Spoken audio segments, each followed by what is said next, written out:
ಜನಸಾಮಾನ್ಯರಿಗೆ ಗಗನ ಕುಸುಮವಾದ ಚಿನ್ನ, ಗಗನಕ್ಕೇರಿದ ಬಂಗಾರದ ಬೆಲೆ. ಇನ್ನು ಬೆಳ್ಳಿ ಬೆಲೆಯೂ ಕೂಡ ಹೆಚ್ಚಳ ಆಗಿದೆ.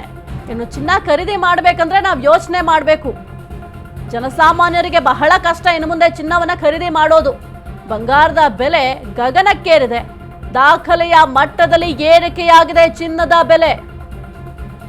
ಒಂದೇ ದಿನದಲ್ಲಿ 4,000 ರೂಪಾಯಿ ಬೆಲೆಗೆ ಬಂಗಾರದ ರೇಟ್ ಜಿಗಿದಿದೆ. 1.37 ಲಕ್ಷ ಮುಟ್ಟಿದ 10 ಗ್ರಾಂ ಚಿನ್ನದ ಬೆಲೆ.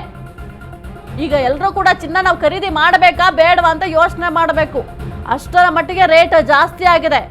ಬೆಳ್ಳಿ ಬೆಲೆಯೂ ಕೂಡ ಹೆಚ್ಚಾಗಿದೆ. ಕೇವಲ ಚಿನ್ನದ ಬೆಲೆ ಮಾತ್ರ ಹೆಚ್ಚಾಗಿಲ್ಲ, ಬೆಳ್ಳಿಯನ್ನ ಖರೀದಿ ಮಾಡಬೇಕು ಅಂದ್ರೂ ಕೂಡ ಈಗ ನೀವು ಯೋಚನೆ ಮಾಡಬೇಕು. ಚಿನ್ನ ಬೆಳ್ಳಿ ಎರಡರ ಬೆಲೆಯೂ ಕೂಡ ಹೆಚ್ಚಾಗಿದೆ. ಇನ್ನು ಯಾರು ಇವಾಗ ಚಿನ್ನ ಬೆಳ್ಳಿ ಹೆಚ್ಚಿನ ಪ್ರಮಾಣದಲ್ಲಿ ಮಾಡಿಸ್ಕೊಂಡಿರ್ತಾರೆ ಅವ್ರಿಗೆ ಇವಾಗ ಪರವಾಗಿಲ್ಲ ಅಂತ ಹೇಳ್ಬೋದು. ಇನ್ನು ಮುಂದೆ ಏನಾದರೂ ನಾವು ಚಿನ್ನ ಖರೀದಿ ಮಾಡ್ತೀವಿ, ಬೆಳ್ಳಿಯನ್ನ ಖರೀದಿ ಮಾಡ್ತೀವಿ ಅಂತಂದ್ರೆ ಬಹಳ ಕಷ್ಟ ಇದೆ. ಇನ್ನು ಮುಂದೆ ನಾವು ಈ ಒಂದು ಚಿನ್ನ ಬೆಳ್ಳಿಯನ್ನ ಖರೀದಿ ಮಾಡೋದು. 10 ಗ್ರಾಂ ಚಿನ್ನದ ರೇಟ್ ನೀವು ಕೇಳಿದ್ರೆ 1.37 ಲಕ್ಷ ಇದೆ. ಒಂದೇ ದಿನದಲ್ಲಿ 4,000 ಬೆಲೆ ಜಿಗಿದಿದೆ. ಬಂಗಾರದ ರೇಟ್ ಹೆಚ್ಚಾಗಿದೆ.